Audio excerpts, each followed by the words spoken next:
Hello, hello.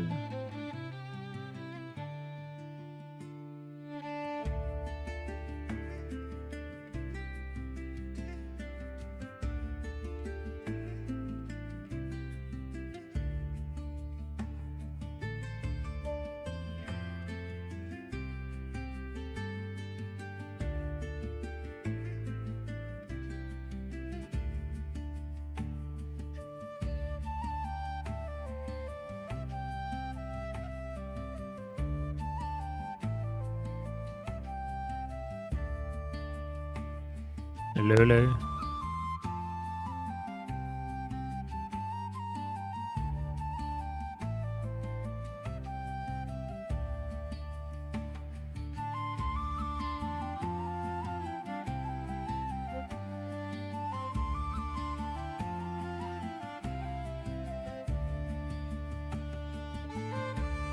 Okay, so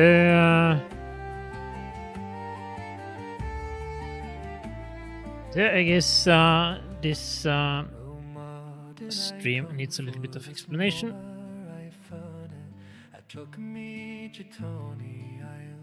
And well, I called this stream something like random bits of world building, and essentially I thought I'd try to start a new series and talk a little bit about something I'm working on, I guess you could say. So I guess you should start a little bit from an early point, just to make it a bit easier to explain what's going on. And basically I had planned to do something slightly different, and that was to try to look at some books,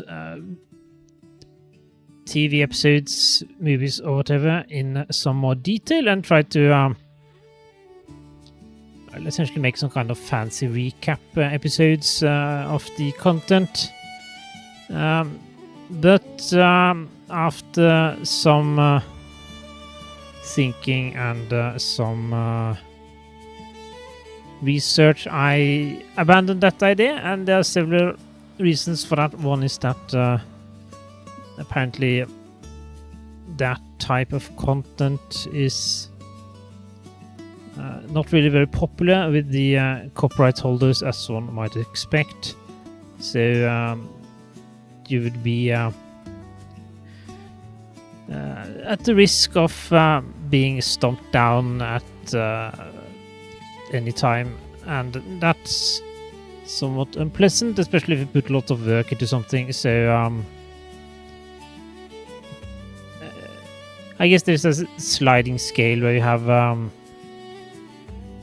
very high-level review content on the one hand, and you have very detailed summaries of events that happen in a book or a movie or something on the other hand. And well, if something can be seen as a replacement for the original content, however simplified that replacement is, I guess you're at the risk of getting some negative attention for what you're doing. So that's one good reason for why I abandoned that line of thinking. And there's also another one, and it's basically that if you're first going to do something and put some work into it, it probably makes most sense to do something yourself and try to come up with some ideas, however bad they are, and put your work and effort into those, and at the end you might have something more to show for it. So essentially that's what I thought I'd do, and this is not a new idea. A couple of years ago I managed fairly regularly to spend half an hour or something to that effect each evening writing down some basically brainstorming, I guess you could say, for a well, I guess you could say fantasy setting. And I did think a little bit about what to put into that setting when I didn't write down the ideas. So I managed to do quite a lot, actually. But even though I say I managed to do quite a lot, what I did was mainly brainstorming. I started with this simple story, and then I started working on the background and the background and the background, and trying to fill out explanations for why everything was happening. And in the end, I had a lot of notes on various things that could happen in the world and that explained why things happened and so on. But I didn't really have any actual stories. I didn't have a single page of story material written. And every time I did put it aside, and I didn't finish it. But I have quite a lot of notes regarding these ideas. And so what I am thinking of doing is to try to organize these notes, try to clean them up a little bit, and categorize them, and try to fill out the missing pieces. And at that point, I might try to write something meaningful. Essentially, when you get to writing stories, there are some ways of doing this, and or rather say, when you try to create a story, there are some ways of doing this. And one way of doing this is you start writing the first page, and then you just see what happens. You might have put some thought into the kind of characters, or rather character you want to have as the main character, and then you put him in a world and events happen, and then you essentially describe how he reacts to events, and you travel along with this main character through the world and see what happens. So that's one way of doing it, and that's fairly useful, or rather usual approach, common approach from what I hear. Many authors have used this to write the books, and many good books have been written using this approach. And the benefit is, of course, that you have very little upfront investment with regards to time when you write your content, and you see a very tangible progress in that. When you write a page, of course, it's maybe not the final version of that page, but at least you can say that, okay, today I have written so and so many pages, and in total I have so many pages, and so on. And that's probably motivating for being able to work on such a project. Now, a different approach of doing this, and you can say in many ways the opposite way of doing this, is to first construct the entire story, the characters, the world, the events, and make sure that they are structured in a let's call it dramatically pleasing ways to maximize the dramatic effect and the emotional impact of the things that happen in the story.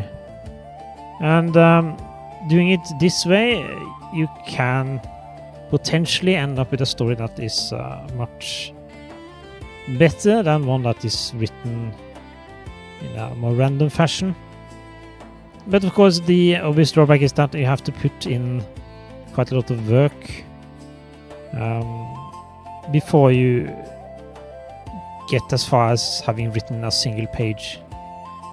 And well, I didn't necessarily mean to take the latter approach when I started doing this a couple of years ago, but essentially that's what I ended up trying to do, I guess you could say.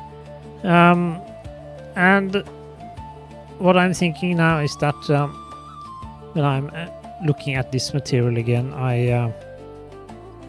what I think I'll try to do is to take the level, or rather the level of abstraction down quite a bit. So I did work on trying to explain many of the let's say the huge questions in the world. How did the world come to be, and what were the major events in history and so on. And this is of course not necessarily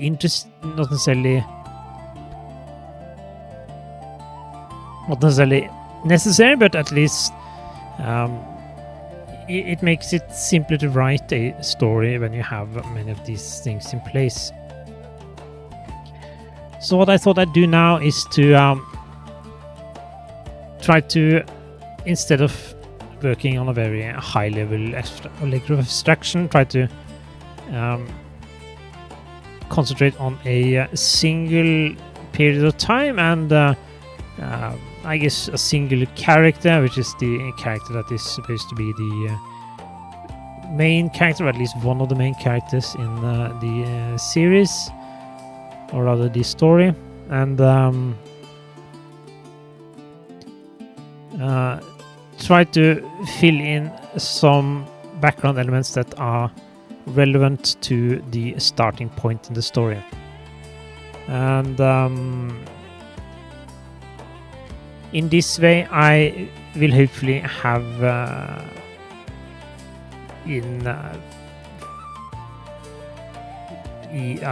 not too long in that way I will hopefully have put in place, or be able to put in place the basis for writing some or rather creating some short stories that are set in the time period when the story is meant to start. Stories about the main character and all the characters that are relevant for the world that the main character exists in. And in that way I hope to achieve two things. One is to gradually build up the world I have been working on for some time, and the other is to get a couple of stories, and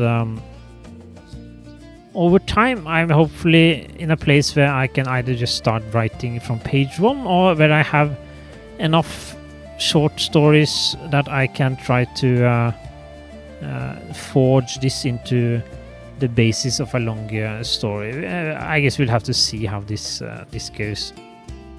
So you can say that the main idea is to work on the world where the story is supposed to be set in, and then gradually start to work on actual stories.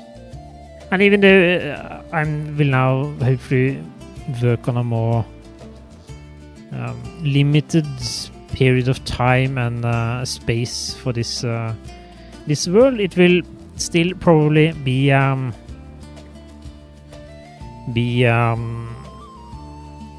some time until I have put all the pieces in place for the setting, and some time before I have the necessary pieces for actually trying to start writing or creating some stories. The way I'm going to try to do this is to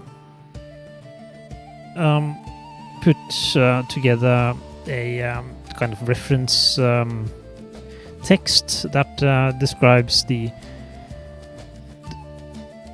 world, at least around the period where this main character is supposed to live, and the age and the nearby countries and so on. And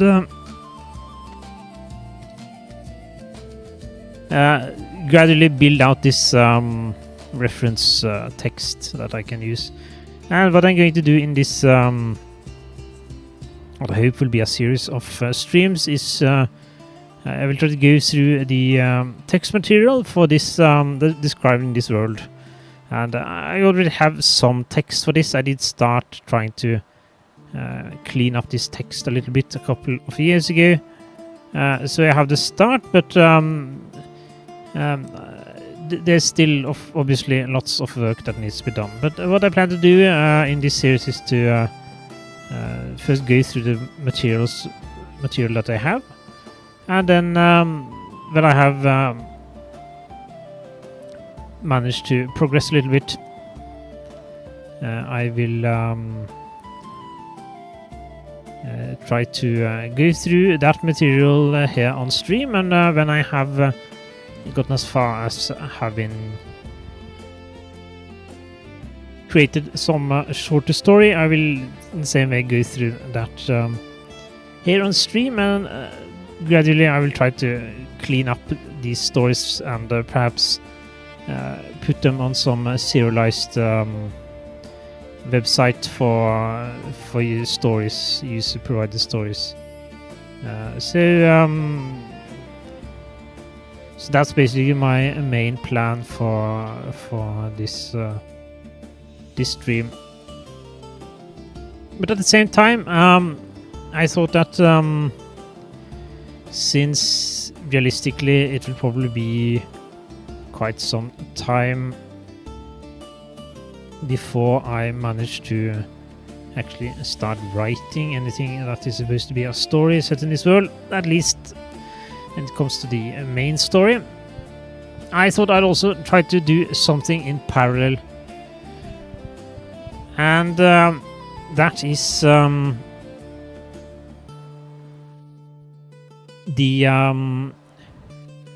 simply to write a story in the other approach that I mentioned. First, to start on page 1, or essentially start from the title, and then work my way gradually towards the end of the story, writing one page at a time. And what I thought I'd do is I'd brainstorm a little bit here on stream, and then try to write a page or two, and then read through it on stream. That's basically the approach. And when it comes to the world that I have put some work into, that's more traditional Western style fantasy, I guess you could say. It is of course written in 2020, so it will be inspired by things that I have read or watched in recent years, but still it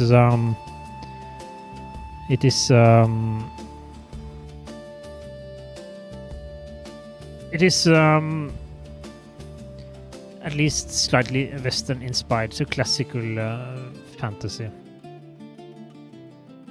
But what I thought I'd do for the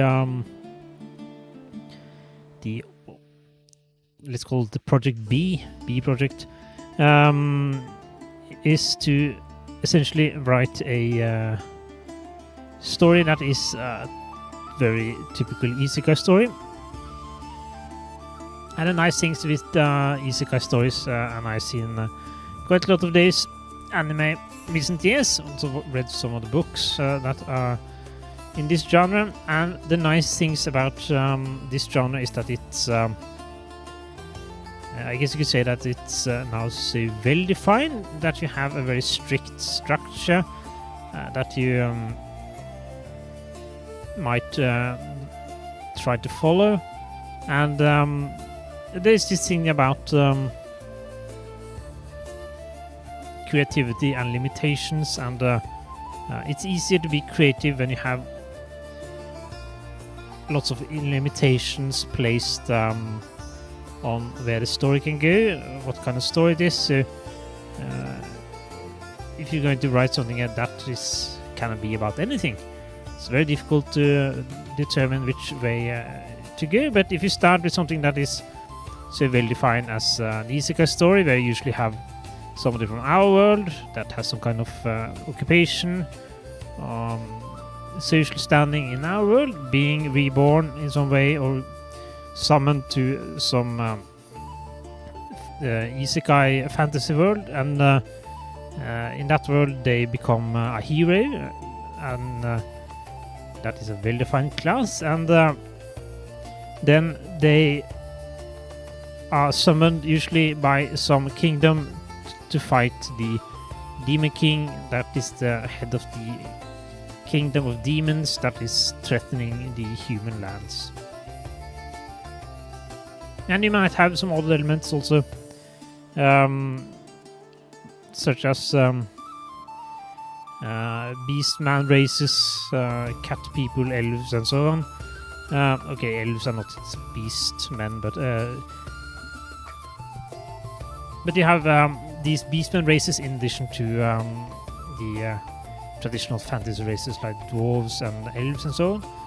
And potentially you have harem-like characters for the main protagonist, and then potentially have elements such as introducing concepts or ideas from our world into this world, fantasy world, and see how it changes and so on. And the nice things about having this very well-defined structure is that it's easy to start, I guess you could say. You have the readers have their expectations, and you have all sorts of stereotypes and cliches, I guess you call them, that you can play with. So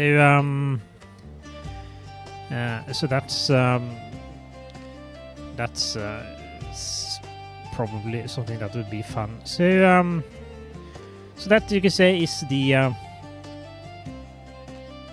plan, the B project that I have been thinking of doing in parallel. So the idea is then that I will start from a title, and I have made a title, at least a working title. And then I'll try to write one page at a time, 2 pages perhaps, and just see how things go. And I don't have very much in the way of high expectations for the quality of the material, but I'll probably have fun along the way and be a nice experience trying to write a lot of text. Lots of fictional text. So that's the basic idea. And since I'm going to go through these things on stream, I thought I'd just might as well start today. Okay, so let's just get started, and I guess I'll start with the project that I have put some work into already. And I might as well try to go through some of the notes. I don't think I'll go through all of them, but try to go through the first part at least, and see how far we get. And it should be noted that these notes are based on, I would even call it the first draft. It's basically brainstorming, and as such, many of the names and details I guess you mainly call them placeholders. So there are probably lots of things that I need to and would want to change eventually, but for now the difficult part is sort of getting the big pieces in history and the world put in place. So deciding on the countries that exist in proximity to the country that the protagonist lives in, and the name of these countries, the major characters, and so on, just filling out the big pieces. And we have these in place. You can start to perhaps polish things like names and relative locations, and put in more additional details. So let's just start, and I guess I'll just start with the text. And here we have. So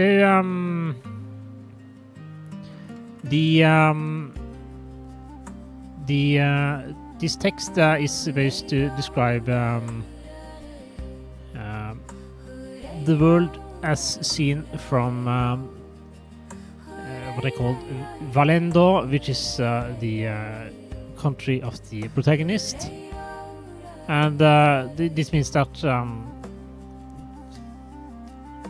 potentially other places might call the places they live in and all the details by other names, because these are basically the world as seen from the country that the story is meant to start in. And I have what you often have in these kinds of stories. You have several ages, and the first two of these are mainly remembered in myths. So you have no written records, at least that are commonly known, that describe this time. And this was something that I did put quite a lot of work into, so I do have some details on this part of the timeline, I guess you could say, but at the moment this is really not important, so I'm skipping over this. And the main thing is perhaps that you had this concept of the first cities, and there are some reasons why they would call this, and what happened before and during these times, but at the moment that's not really that important. And then you have the third age, which is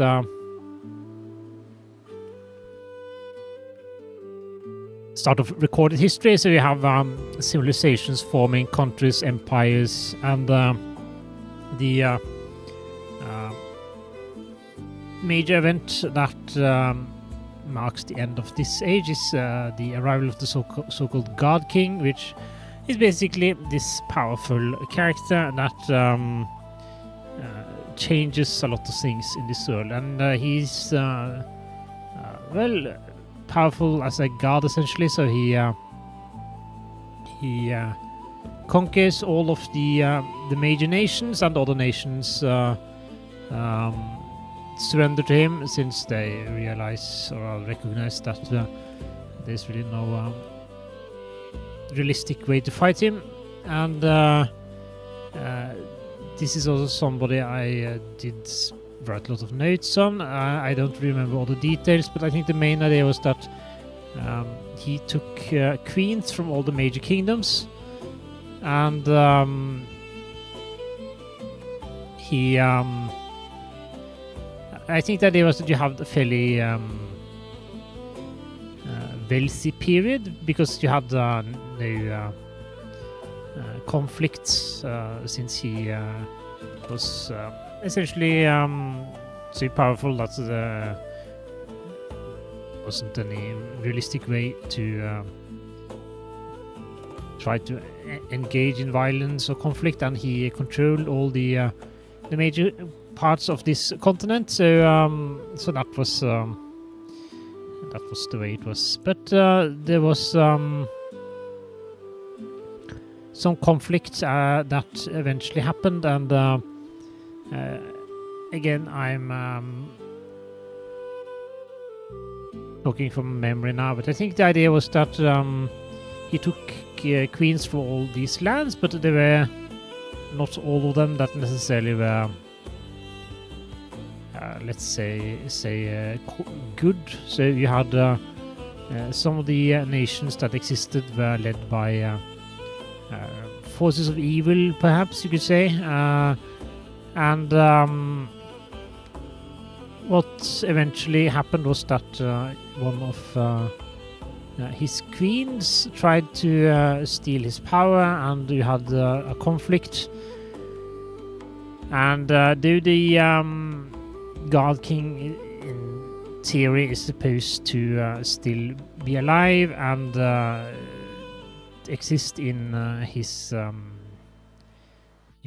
castle, in practice he after this conflict no longer is a active participant in world events. I think there was something about him having priests or some kind of attendants that at least claim to speak for him, but or they claim that he speaks to them. But the nations were fractured, and or rather, the nation that the empire that he built fractured into different kingdoms, and you had again a period of multiple kingdoms that fought against each other, and you had a return to the a situation that was not dissimilar to the time that existed before him.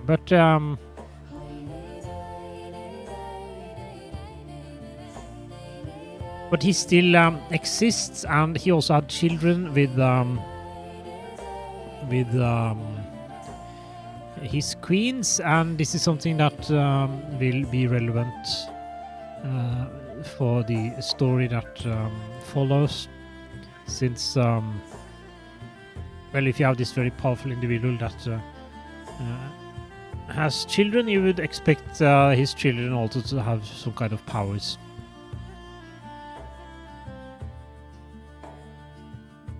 And this fourth age was essentially the age of the God King. And then you have the fifth age, which is the so-called current age. And by current age, it is supposed to mean the age when the main story starts. And so we have Valendor, which is the kingdom of the protagonist.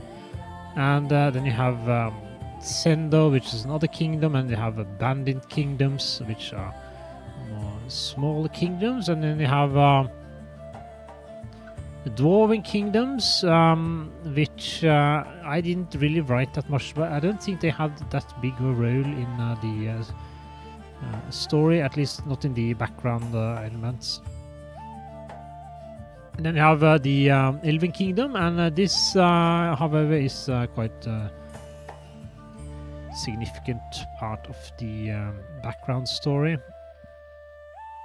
So part of what happened during this conflict with the God King and this queen that rebelled was that part of the lands in this continent ended up under the sea. And so I did make this map. This is the ASCII version of the map. So we have the sunken sea here, and then you have in the upper left, and then you have at the top the cold north, where you have monsters and barbarian tribes, and you have bandit kingdoms. And to the west you have the normal sea, deep sea. And then you have the Elven Forest, and then you have Valendor, which is situated in the mountain region. And you have the Dwarven Kingdoms, the mountains that they reside into the south, and then there were the southern lands, which I didn't really touch much on. And then to the east you had this Sendo, which I think was a merchant kingdom. And south of that you had between Sendo and the mountains of the dwarves, you had the so-called Broken Lands, where the vampire queen resided, possibly still resides. And to the east of that, you had the place where the God King has his castle and domain still. So this is this ASCII map I made, and I did actually have try to generate something that looked a little bit more fancy based on this. This is not entirely correct, but I thought it looked a little bit cool anyway. So we have the Dwarven Kingdoms to the south, the Elder Mountains, the Broken Lands, the Sunken Seas, cold north, the Bandit Kingdoms, and the Kingdom of the God Emperor, and the Elven Forest, and so on. It's not entirely one-to-one match of the ASCII map, but I still think it looks quite nice.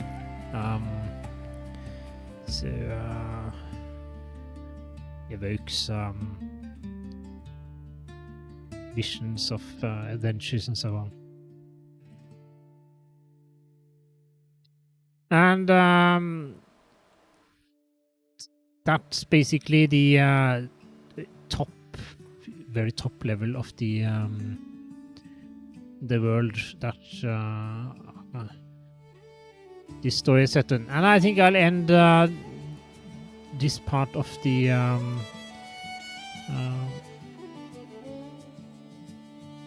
stream with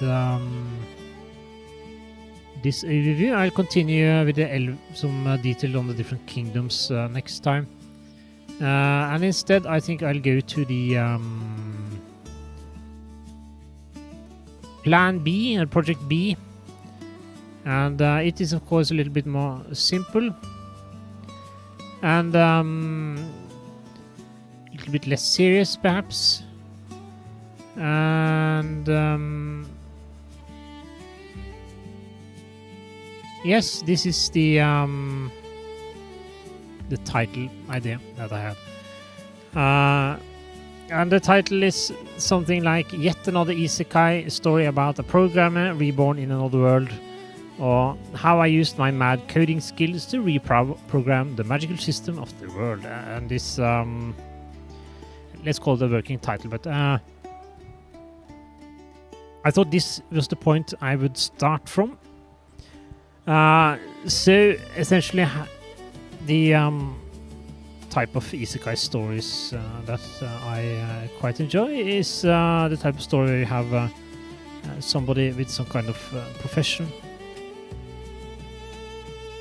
in our world, and then applies this to the fantasy world he ends up in. I read through the How a Realist Rebuilt the Kingdom, I think it was called, and granted he was didn't really have occupation, he was still a student, but he was a student studying to become someone that worked in the bureaucracy of the Japanese government. So he had already knowledge and skills that are relevant for administration.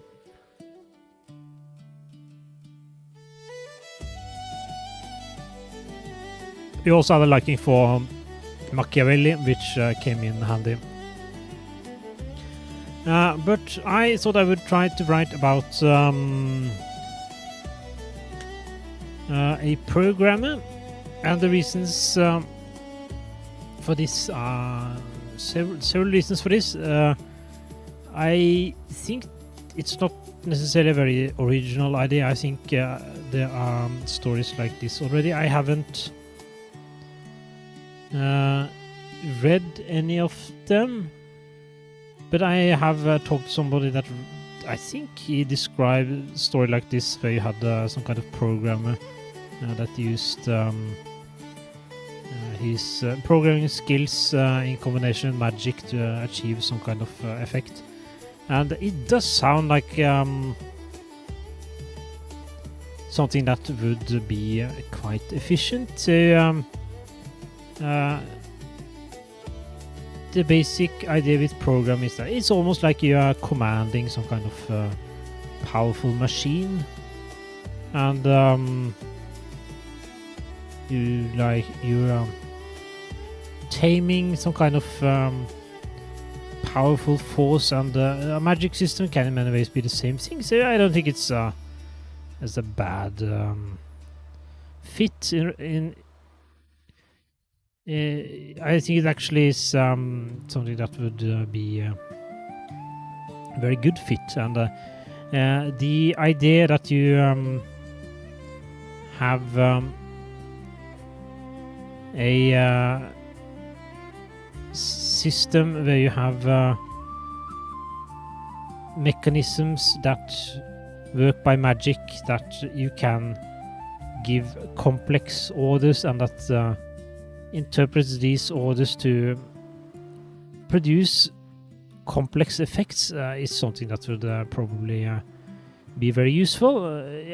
I guess in many of these fantasy world settings that exist, you have magic as a force that is very focused.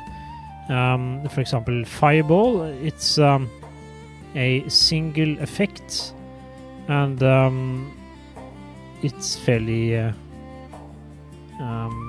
easily explainable and understandable. The effort that is made by the magician to achieve this effect might of course be quite difficult to understand and master, but the basic concept of having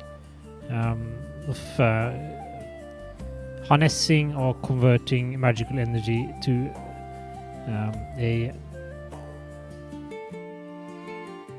heat-based attack is at least fairly easy to understand. But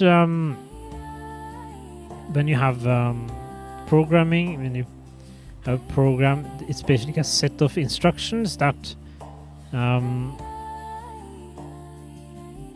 together achieves a certain outcome and can also react to changes and so on. So combining these two things might result in interesting effects. That's at least what I'm thinking. So you could have somebody that comes from our world, and if he applied the ideas that he had from our world, he might be able to achieve quite a lot of things that the people that exist in a fantasy world wouldn't have thought of necessarily.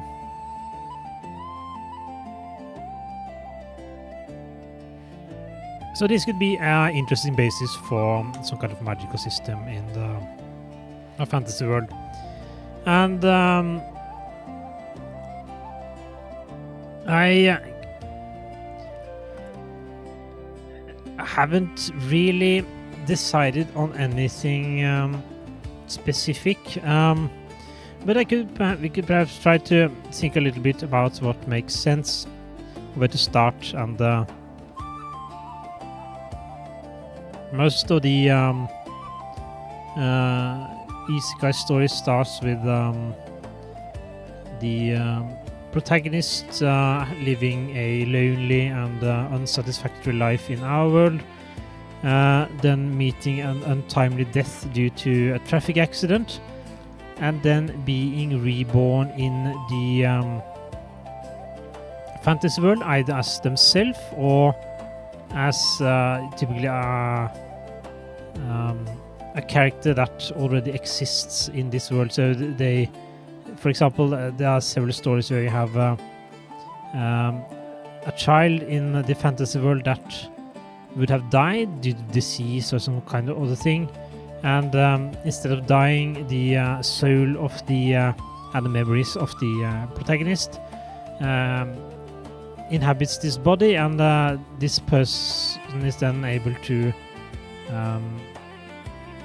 learn how this world works from an early age, and they are able to go through the school system or whatever tutor-based system that exists in this world.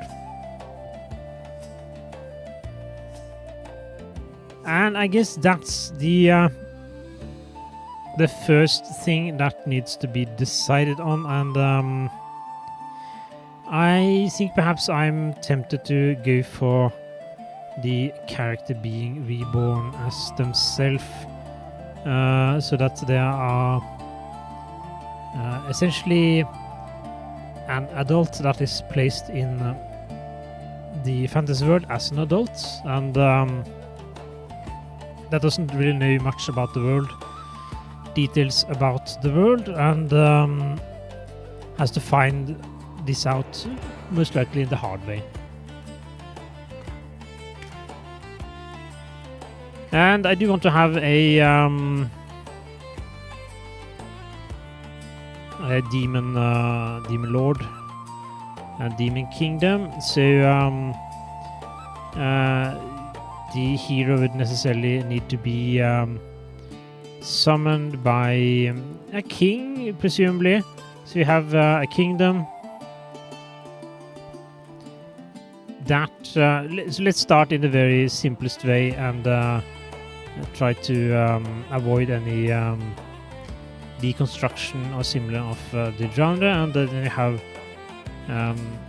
a kingdom that is, or rather feels threatened by a demon kingdom, demon lord, and to avoid this they use this legendary magic of summoning a hero, and they summon a hero, and the hero that they get is this character from our world, and he is born into, well, he's not rather born, he's recreated in this world, and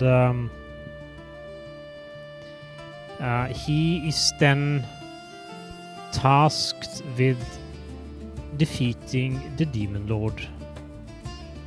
And then I guess we have the question of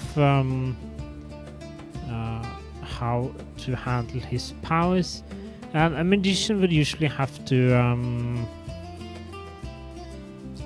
train quite a lot to learn how to use magic. Usually have something like innate ability, affinity for magic that determines the potential that someone has for being able to control and learn magic, and then you have the knowledge, the skills, and so on that this person is able to be exposed to during his training, if any, and together these two determine how powerful this character is, in addition to whatever experience he might have. And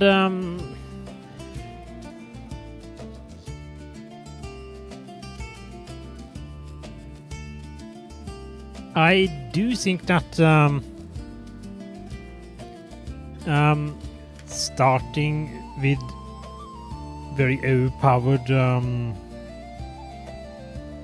skills, which is common, is slightly boring. So I think it would be better if more interesting if, for example, you have the king of the kingdom. He requests his court magician to summon this hero so that they can try to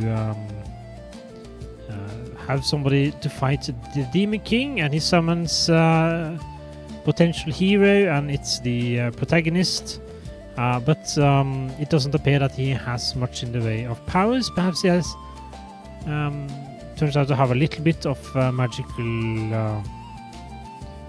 magical potential, but they deem him to be a failure, so unsuccessful summoning, and just lets him wander around the world while they try again during the next full moon or whatever to summon a better hero.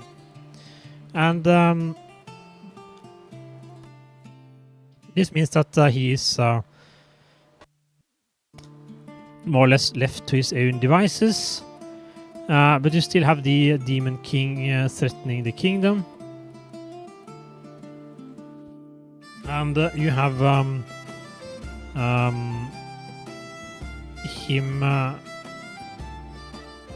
having to learn a little bit about magic and so on, but you could have the twist that he blossoms in magical ability when he combines the magical powers that he has access to with his programming skills, or the concepts that he knows from having learned programming. And that seems like it could be a basis for a story. So then he runs into, befriends some misfits, ideally some runaway elven princess or something like this, and they in some roundabout way end up with defeating the Demon King. So, something like that could be basic guideline for starting the story, I think. But essentially having a ride in the world and then having the world be disappointed in how powerful he is, and he has to make his own way in the world and learn about the world in his own way. I think perhaps that's a good starting point. I think I'll take these ideas in mind when I try to write something like a first page or something. So that's basically where I stand now. I think I'll try to focus on writing the first page for this story before the next stream. I already have some more material for the let's call it A project, or what I refer to as the Project A. So I don't really need to do much of that at the moment, but I do want to add something to that also. One of the things that is missing from the document I looked at earlier is a proper list of the kingdoms that still exist. So I think I'll try to put down a list of the kingdoms that essentially were the kingdoms that the queens of the God King came from, since these are the most relevant kingdoms. And after the fall of the God King, these would have been largely the kingdoms that continued to exist when the empire of the God King broke down, since he no longer was doing things in the world. If he's actually still in the world, the people that are his attendants claim that he's still alive and is still in his palace, but since he hasn't really said or done or shown himself for many generations at this current age, that's really unknown. So we would have the kingdoms that existed before he arrived, before he arrived, and then you would have the kingdoms that reformed at the fracturing of the Demon King's, or rather the God King's empire. And these would probably match more or less the kingdoms that exists when the story starts. So that will probably be the first bits I try to put together, or rather expand upon, in the Word document. But I'm not sure if I'll do that before I try to stream again. I think I'll focus on the